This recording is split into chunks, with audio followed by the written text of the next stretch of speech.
All right, we are back here at the beautiful Northshire Abbey, where I was taking my squire on a field trip to remember where he comes from and never forget his roots. While we were strolling around, we started reflecting on the wish list that we made 3 months ago for what we would like to see for paladins in Phase 4. And holy hell, did we get a lot of what we asked for. To start out, we asked for Avengers Shield changes, and what did we get?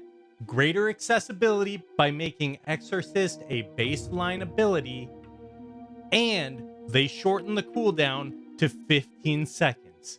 This allows us to cast Avengers Shield twice the amount of times, helping our AoE threat, which right now is unmatched. After that, we asked for less reliance on Seal of Martyr, and guess what they gave us? That is a baseline ability now as well, so we can actually use Aegis.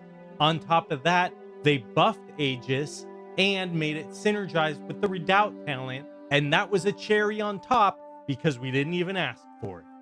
The next thing we asked for was to make talenting down to Holy Shield and Deep Prot actually useful and not trolling your group. What did they do? They completely redesigned the way Holy Shield buffs our spell power, which allows us to get more holy damage out and improve our threat, which again, right now, is unrivaled. Even further, the capstone of the Lawbringer Protection set bonus is an improved Holy Shield. It no longer has charges, it does more damage, and it gives you a self-heal every time you block, which was the next thing we asked for on our wish list. Those wrapped up the actual serious changes that we hoped for in Phase 4, but we had a little fun as well, and we added some aspirational wish list items, so let's see how those did. We thought it would be cool if they could make a two-handed tanking style for Paladin, because there is currently no class that does that, and we kind of got what we wanted with Typhoon, and there are a lot of ads to tank on boss fights in Molten Core where you could theoretically use it, but if you want to be the main beefcake in your guild, two-handed tanking is still not an option. We're not counting it, but this is still something that we would like to see in the future. Lastly, this is something I have been calling for since Phase 1, which are runes that are more of a cosmetic item that changes the lore of your character, where if you are a paladin, you have an opportunity to either be or be something close to a Death Knight. Now, something like this would take the game to the next level. I know it would not be a small undertaking, but the level of character customization it would bring, especially if you make it high stakes and permanent, we would be edging closer to a Baldur's Gate 3 style classic plus experience.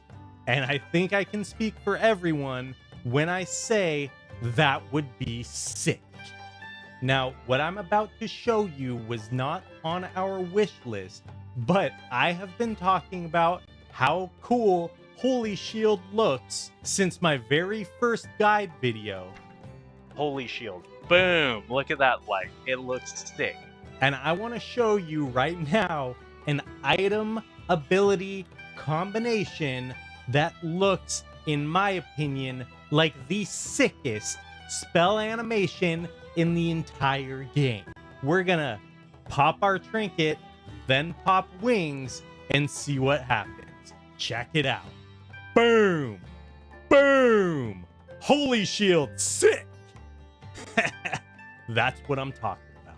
If you don't think that is sick and you play classic World of Warcraft, I don't know what you're thinking. I just can't relate to you.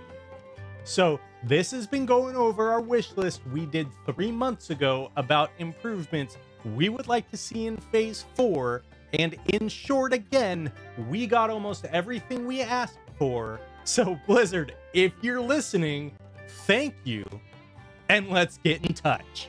All right, I'm gonna continue my stroll around the Abbey with my squire and tell him stories about how I cut off some Defias dude's head down the street and explain to him why it was justified. If you enjoyed this video, give it a like, subscribe to the channel, do what everyone else says at this time in the video, and we'll see you